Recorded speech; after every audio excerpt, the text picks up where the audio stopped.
Great. Okay. I think it will soon notify us that this meeting is being recorded. In the meantime, I hope you can all see my screen. Yes. That's all of you. I knew there were 7, 8 of you, so I put 8 hands there. So business storytelling, right? So first of all, thank you, Mary, for actually picking me. Well done, good job. But actually, thank you for actually realizing and picking the fact that storytelling is a very critical competence that all of us need, regardless of what our experience is, regardless of what our backgrounds are, regardless of who we are as people. I think when we grow up, storytelling has had a magical influence on us, right? So that's what we're going to try and see today in the next 30 minutes. A little bit about the art, the craft, and the magic of business storytelling. There will definitely be cues, be tips, tricks, and some framework and techniques that you can pick up. And a disclaimer at this point is, while storytelling has magic in it, the art form is not just magic. So you're not going to be able to, in the 31st minute, start creating stories and use it for anything. It has to be a skill that you develop. So take in what appeals to you a lot, and let's see if we can try it out in our lives. And maybe very soon we'll catch up again in another session and see what we can create stories out of. Um, so my name is Raghavan Sridhar. Sridhar is my surname. I come from India, southern part of India, from a city named Chennai. And I have always loved stories. I've been fascinated with stories growing up. And today I am a line leader and I manage 35 direct reports, 20 plus consultants. And throughout my tenure of leadership, I've grown only through storytelling, literally and metaphorically. Um, so I know Mary did give you all a little bit of an introduction about me, saying that I won a presentation contest back in 2019. I'm going to actually demonstrate to you how I used storytelling to send across a message or send across or capture audience's imagination. Back in 2019, the theme of Time to Learn was our future workplace. Ironical, isn't it? Or surprising too, how in 2019 we actually thought the future of our workplace has to be a topic of discussion, while in fact in 2022 we are designing our workplaces with that. I basically had a slide pack that had no text in it or just a few words in it. That's it. It was a very casual slide. It was not a busy slide, but it captured a lot of imagination, including Marie's. So what did I say? I said, Iron Man will become a reality. That you, Johan, and I, Raghavan, we will commute to office in an Iron Man suit. For technical people, basically, it is an unmanned vehicle, right? So Tesla has brought in unmanned cars, correct? So I was just expanding the imagination a little bit, adding a storytelling technique to it. And I said, we will all fly into office. Some of us will land that superhero landing. Well, some of us will be mentored to that, but we will all fly to office in Iron Man suits. And then trust me, I have no connection with China. Nobody from China told me that we will all be working from home in 2019. But I said we will all be working with VR headsets. In a sense, how many of you here in this group use iPhones? A show of hands.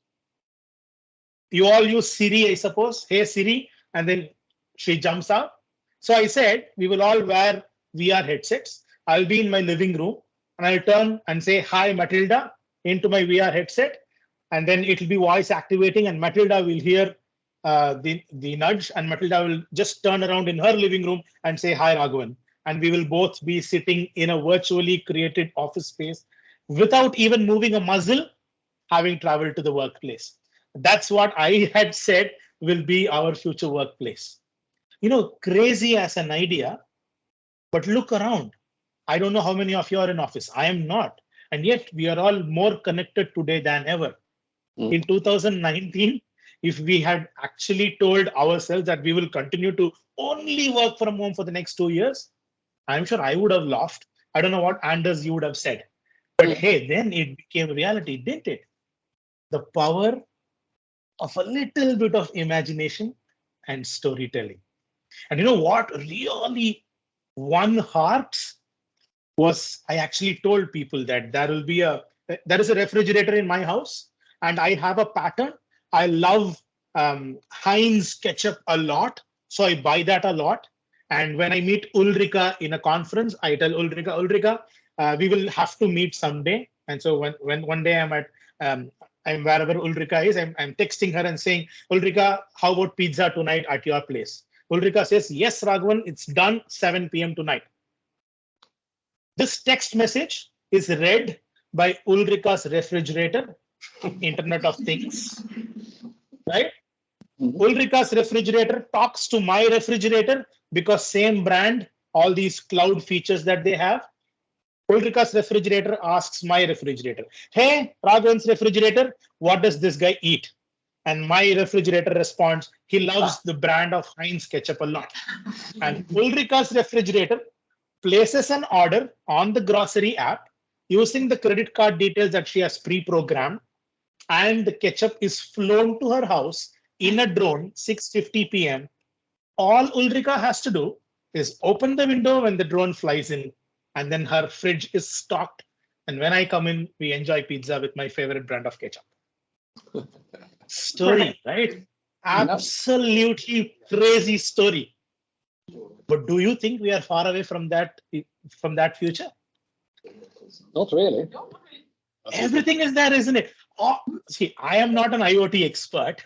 I am not an expert on refrigerators, and yet all it needed was the ability to weave in a couple of facts into a story.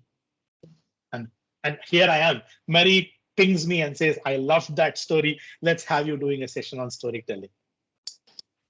Even if it doesn't win you contract, say at least somebody will invite you for a session someday and you can have that privilege. So the magic of storytelling, right? So that's what I want you all to have in your minds.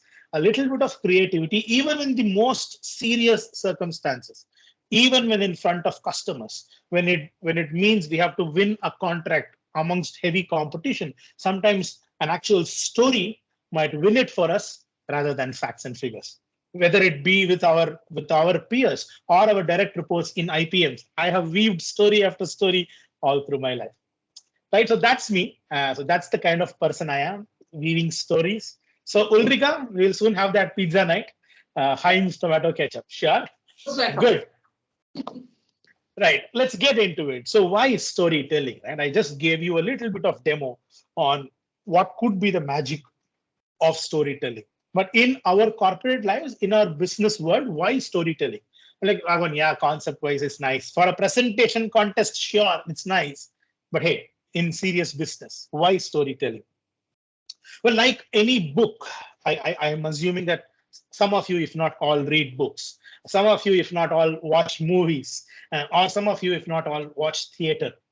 Right, like a movie, a book, a play, corporate storytelling can take people on an emotional journey. I could see in each one of your faces a smile crossing when I gave you one of those three examples, right? Either the VR or the pizza or the Iron Man suit, a smile did cross your face. Storytelling can have that effect. It can pull your strong emotions. It can create trust. It can create fascination. It can create a belief. So it does, tug at our emotional strings. That's why storytelling.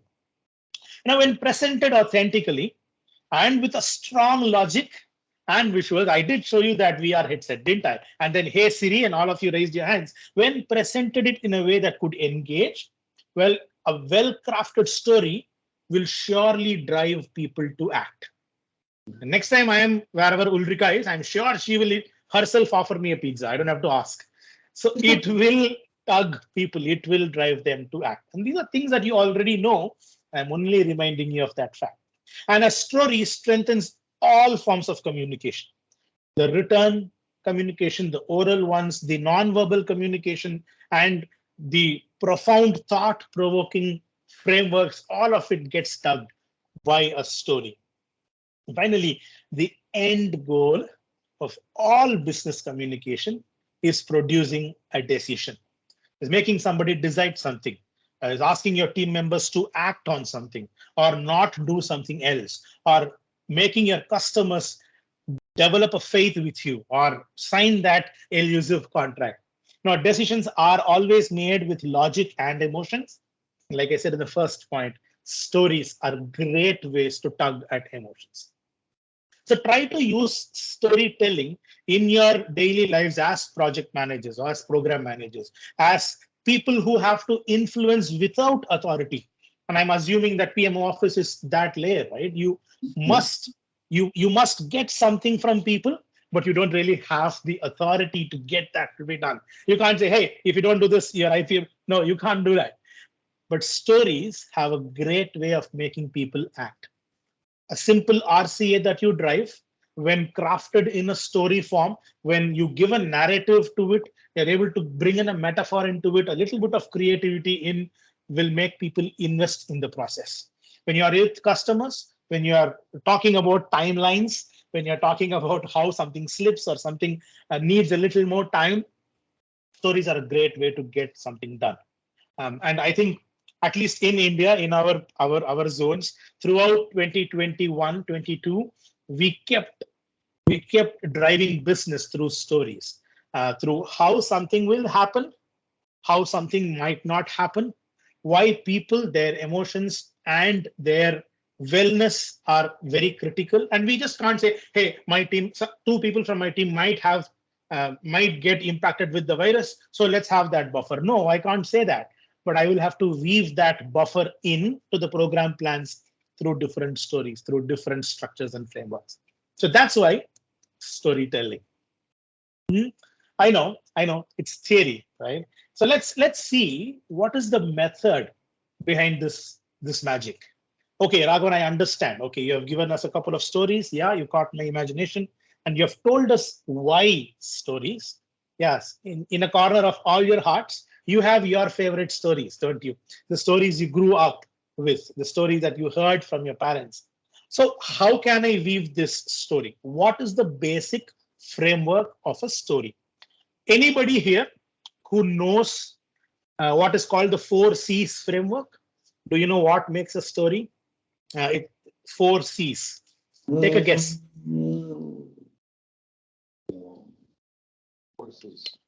Full marks for trying, Jan. Go ahead. Right now, I'm just having a C as in communication, but I think that's too wide. Right. That's too wide. Yeah. Mary, you have unmuted. Do you have, what makes a story? What are the pillars of a story? The top of mind is a character. Brilliant. Characters, right? Beautiful. Okay. What else could it be? Concrete, or I mean, tangible. Communicate. Yeah, communication, concrete, good tries. They are what bring a story to you. But how do you make that story? You need a story to have a concrete framework. You need to communicate it well. But how do you create the story? Yeah, Ilham, am I reading it right? Yeah. Is it a content? Brilliant. Content. Yes, absolutely. So content, characters. What do you call the ending? Conclusion. Conclusion or the climax. Brilliant. And then this 3rd C is what will Something make your about story connecting with the audience, something like that. Yeah, come on, a little more. Let's define it a little more. You have it. Ulrika, what do you think? This is the magic ingredient, okay, that makes the story strong. Heinz ketchup. See, I don't think you guys will forget Heinz ketchup now. I've put it in your minds. Brilliant. Let's see. Let's go to it. First up, construct or the content or the premise. What are you basing your story on, or what is the basis of your story? In the VR headset story, the basis is work environment, right? Whether it's office or it's home. In the Iron Man suit, it's the commute. With the fridge, well, it's just people networking, socializing, Internet of Things. That's the construct. That's the content as such. Characters, like Mary said. the more diverse the characters in your story, the more effective it becomes. Christian, who is buying me the Heinz ketchup? Sorry? Who is buying the Heinz ketchup in your team? When I'm having The pizza, fridge. who am I? For who? Or whose fridge is buying it? Consumer. Ulrika's, right? Ulrika's fridge. Yeah. So you see, already in my fridge example, the pizza is a character. The refrigerator is a character. Heinz ketchup is a character. While you might actually think it is me and Ulrika, Ulrika's name was the last answer that came up, right? So the characters, every single element of the story comes alive with characters. And the magic ingredient of a story is the conflict. Now, a conflict, a dictionary might define a conflict as the place when something goes wrong, but actually a conflict is the place where something turns, one way or the other. In our story, mine and Ulrika's, the conflict is, okay, what does Raghavan like to have? Once that decision is made, the story moves forward. In the Iron Man suit, okay, how do I commute to office? At that point, the Iron Man suit comes in. With VR, okay, now we are all locked in. What is going to be the future workplace? That decision point becomes the conflict. So the stronger the conflict, or the more explained, the more clear the conflict is, or the turning point is, the better the story. Because if this conflict point is weak, if it doesn't have a base to stand on, in your own journeys, let's say there is I don't know if you guys still talk about BSUC, business use case. That's the terminology we use. I don't know what's the terminology you use, but if we are talking about extending the timeline for a delivery of a feature, well, that feature has to become the conflict point. And then the different characters are the sub features, the people who are creating that feature. The timeline itself has to become a character. And then all of them have to revolve around the conflict of when will this feature get delivered to the customer. Well, the customer himself and you may or may not be primary characters, but everyone else around have to be properly shelved out or properly fleshed out in the story. So the magic ingredient, conflict. Finally, climax. And the climax has to be fulfilling. If you keep the climax too open, if the drone never comes in with the ketchup, the example is it's just fantasy. That's the difference between a fantasy and a story. A story fills you up. The story has a complete arc, and the climax serves as either the end point or the end of that particular paragraph, and then everything else can follow. So those are the 4 C's of a good story. Remember, the characters need not be just the 2 central protagonists. Every other character, living or non-living, breathing or not breathing, existent or imaginative, they all become characters. And the better the characters are, the more convincing your story is. And of course, there are a few stars here and there, which are your creativity and imagination.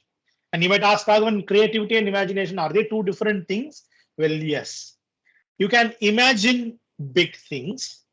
It is the creativity that can make it into a story. Now, don't worry if I'm making it too complicated. I can imagine Internet of Things. I can imagine walking into my house and all the lighting and fans and ACs getting switched on. But it takes a little bit of creativity to say, I will walk into the room and then swish my hand like Harry Potter, and then everything else will come on. And that little bit of creativity will add the magic. Again, question might be, Raghavan, let's come down to the ground. At the ground level, my team, they are running a sprint plan, and the sprint is not going to, as per the plan. The burn down chart is not burning down at all. It's burning up. What do I do? Well, use your imagination to suggest or think what can make this graph come down. See, I use the word burn down, burn up, right? Hey guys, we are burning up. Why aren't we burning down? So why don't we try something that will bring this graph down? And then you use your imagination a little bit, a creativity a little more, and tell a story to the teams and say, hey, This is what might happen if our curve keeps going up. The curve might hit a pinnacle while our salaries will hit a trough. And then, you know the different ways in which you can make people come back. See, you have not really threatened anybody, and yet you have created an image, right? I could immediately see Christian and Johan having a smile about it. So I have passed the message. So things have to go to plan, and we have to do something out of the ordinary to ensure our lives come back to a pattern. That's the magic. So the 4 C's with imagination and creativity. I think we have maybe changed climax to cliffhanger, and then we start all over again with the same project. Yeah, sometimes the climax can also be the actual conflict point, the cliffhanger, like you say, and might branch off a completely another story. So yeah, Exactly. that's why it's a circle, it's a cycle. You have gotten on, and I think you will be one of the better storytellers in your team for sure. All right, with me till now. Are we going good? Yeah. Yes. Okay, good. Now, while it is easy to be impressed with the magic of storytelling, and it's also fairly easy to remember these 4 pillars, might be a little bit of challenge to incorporate imagination and creativity. There are certain tangible things that we must follow, certain things we must not do. So that's the craft or the art of storytelling. We will craft a nice story, we'll have the magical ingredients in it, but then, like Johan was saying, communicating it, making it a concrete, tangible kind of an outcome producing function, we need to know the art of it. We need to know when to apply, where to apply, and how to use these stories. I'm not going to go deep dive into these. It's a bigger session, but I'll try to share with you some of the things I have learned and experienced in my day-to-day business, right? So when do we use stories? When can we use stories? And while all of you might have answers to it, here are a few things, right? So when can we use or when do we use stories? Well, when you want to communicate a message effectively. So we can all say, hey guys, if the sprint doesn't go according to plan, we will have consequences. Yeah, sending the message to a couple, not to everyone. But like I said, if the burn down chart goes up, hits a pinnacle, our salaries or job security might hit a trough. Well, that's deep. Wow, where did that come from? Why are you now taking it to another extent? And if the virus doesn't slow down, if we don't take enough precautions, well, we might all be we will all have to look at the world from a different place altogether. And then that's what happened to India. Our government officials came in and said, if you want to stand on the ground and watch your fellow friends, wear a mask. While if you want to be floating up as souls, because India is a spiritual country, spirituality speaks a lot. If you want to be souls in the stratosphere, sure, don't wear masks. And then everybody got scared and started wearing masks. So sometimes these stories work. So when you want to communicate a message effectively, use stories. I love this in Bourdieu. Now, Bourdieu's letters, if you read even the recent letter of Bourdieu, you can actually summarize his entire letter in the last sentence. There is no other team I would love to work with than this organization or than this Ericsson team. That's his message. And yet you have a construct, you have characters of employees, you have this conflict when he's talking about where the world is going, what our customers want, where they're investing, and then finally he comes to a climax and actually summarizes by saying there is no other team that I would rather work with than Ericsson. Every letter of his is the art form of storytelling, in entirety. The way that he handled this issue in Iran and how there was accusation of money laundering or bribing terrorists, the way he had summarized it, that's a beautiful story in itself. So the art of storytelling works brilliantly when you're communicating a message and when you want to communicate it effectively. Now, when you want to share a vision or a mission or a purpose to your team, what do we want to do in this upcoming sprint? The best product owners or the scrum masters are those with great storytelling capability. Well, if you just say, okay, we are going to complete this feature in this sprint, Some it reaches, some it doesn't. But if you say, hey, let's pick on Victoria. Victoria, the null pointer exception that you are going to fix today is going to impact the life of someone in Brazil 3 weeks later. I've actually exaggerated a little bit, but then there are people in my unit who say, Agwan, it's just a null pointer error. Why should I hurry up and fix it today? Who is going to use my code? I am writing some code in some code in some module of some product that somebody is. Well, nothing is going to happen. But if you're able to bring the vision to them and say, hey, our customer has asked that his 5G network must work well. So if he is trying to log into a 5G network and open google.com, he wants to have a user experience of 0.001 millisecond. And your code is part of the bigger unit that will make sure the speed is 0.001 millisecond. The ability to just look at it from a balcony view and explain a vision to people through a story is an outstanding technique that successful leaders always follow. And like I said, to impress upon the audience the importance and criticality of a message, just a null pointer exception or just one priority, one ticket. What is the difference? It's okay, just one ticket. No, we will do it tomorrow. Why are you hurrying up? If you just say, no, today you have to finish this PR and then go home, it might not send a proper message. But if you're able to explain it with a story, impresses on people a lot more. So when do you want to use this? Yeah, when you want to communicate a message, when you want people to understand the criticality, when you want people to buy in to your vision, use stories. Where? Use them in conversations. Use them in articles or written text like Boria does. Remember, the tonality has to be imaginative. These may or may not be reality. You never know. But let the tonality be imaginative. If I had doubted myself, I would not be bragging to you saying, hey, I predicted we will all work from home in 2019. I am bragging about it with proud shoulders, even though it's not something I really wanted the world to be in, but I am bragging because you never can doubt your tonality. It has to be imaginative. And generally, the conversational tone has to be one to many. Now, I am talking to all of you, but to you separately. Understand, right? I am talking to you, Johan, to you, Matilda, to you, Ulrika, and still I'm talking to everyone else. So the tonality has to be one to many. It has to be universal. In front of a group, don't talk to one person and tell a story one-to-one. It has to appear one-to-one, but the tonality has to be to the larger audience. And very importantly, the stories have best effect when you do it before something happens.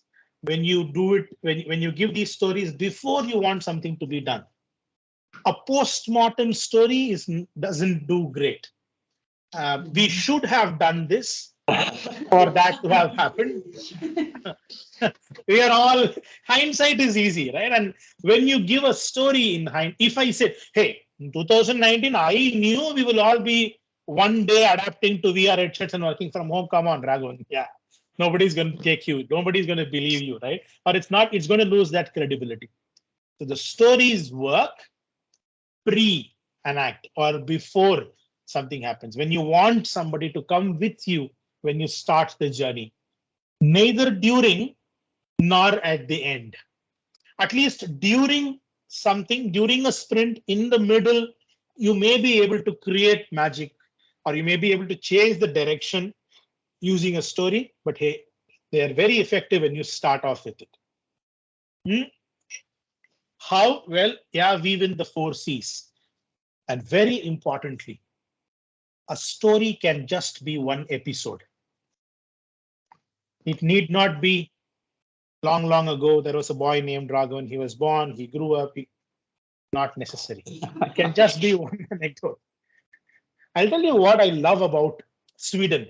Something that you are all from Sweden, at least majority of you, right? Something that really influenced my life a lot is a conversation I had with somebody who makes this Dala horse. You all know Dala horse, right?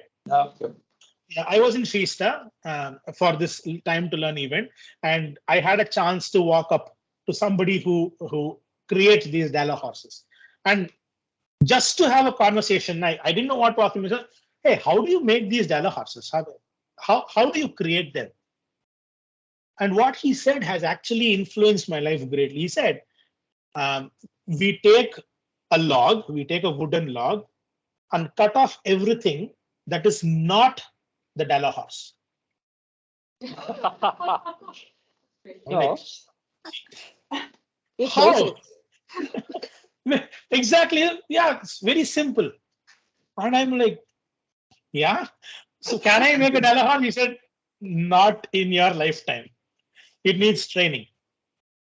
And yet, with just that sentence, he has given me an outstanding story, a story of perseverance, a story of excellence, a story that tells me I need training to do something, a story that tells me only the eye that knows what a Dalla horse is can create a Dalla horse.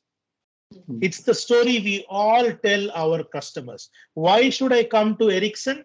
Hey, because we have the competence. Hey, we have the technical excellence. We have the capability. We have the proven track record. Or we can actually say, hey, because only we can deliver. And in just that sentence, we have told him the Dalla horse story. Cut off everything that's not the Dalla horse, and you have the Dalla horse. It's like our architect saying, how do I create GeoRed? Well, yeah, create everything that's not GeoRed. I mean, take off everything that's not GeoRed from the code. That's GeoRed. So in a lot of ways, that has always influenced my life from that point on. So credits to you, Sweets. Credits to that gentleman. His name is Ola. I don't remember. The second name didn't stand with me. It didn't matter. He's just Ola, the Dalla horse creator. That was the story. So a story can be a one-liner. It can be an anecdote. It can be just that punchy sentence that changes your life forever. So don't imagine stories as something you have to create. Or Raghavan, when in crisis, how can I imagine a story? Or don't try to look up for reasons on why you can't create a story. How do you create a story? Take away everything from your mind that is not the story, and you'll get the story. Did it work? I don't know. But yeah, it worked for me. I hope it works for you. Right. And most importantly, when you're apologizing or when you're giving reason for why something didn't happen, when you are trying to defend yourself, don't give stories. And in those times when you give a story, you become a storyteller, your credibility goes for a toss. If you are wrong, hey, sorry, I didn't anticipate this, or we didn't expect this to happen. Our intention was not to fail. I didn't plan to fail, but I just failed. Truth works best when you're giving excuses or when you're giving reasons, when you're answering to a slipped target or deadline. During those times, don't go to stories. Okay. So as much as it is important to know when to say these stories, it's critical to know when not to as well. Good. From your engagement, I could understand this resonates with you. All right, let's just quickly look through the summary. I think we are 5 minutes, beyond time, but quickly, there are 3 aspects to it: the art, the craft, and the magic. The art, remember the when to use stories, where to use stories, how to use stories, also when not to, and how to. The stories work best when told before something happens or starts, and ideal to use facts when explaining reasons or apologizing, right? Don't use stories there. What about the craft of it? Yeah, use the 4 C's, add in your imagination and creativity a little bit, like salt and pepper to a soup, and weave in the balcony view or just go a little bit above, look at it creatively and create a magical concoction, and that will really heal, like I used to say. The magic, well, stories touch heart. That's what we saw in the first slide. Stories touch your heart. They tug at your emotional strings and make people act, and decision making becomes very easy. Stories. I hope you remember a little bit of this magical stories. Ulrika will remember Heinz and the pizza for sure. So will all of you. But remember, storytelling can be the winning difference. Winning people's hearts, winning customer contracts as well. But thank you so much for having me here. I would gladly come in and support you with any journey that you're on. And we will maybe try and see later on. Maybe do a half-an-hour session again when I can get some real life situations from you and see how we can, in the live call, create stories out of it. Yes. But that's for another day. Thank you so much for having me here, Johan, Mary. I really enjoyed it. Thank been you a so great much. It was very inspiring. Really, a big thank you and a big applause. Thank you, Raghavan. Thank you. Thank you. Thanks a lot. Thanks a lot. Have a Thank nice you, day. Raghavan. Thank you. Thank you so much. I will drop now. I hope you all enjoy the rest of your evenings. Thank you all. Thanks. Okay, I will then stop.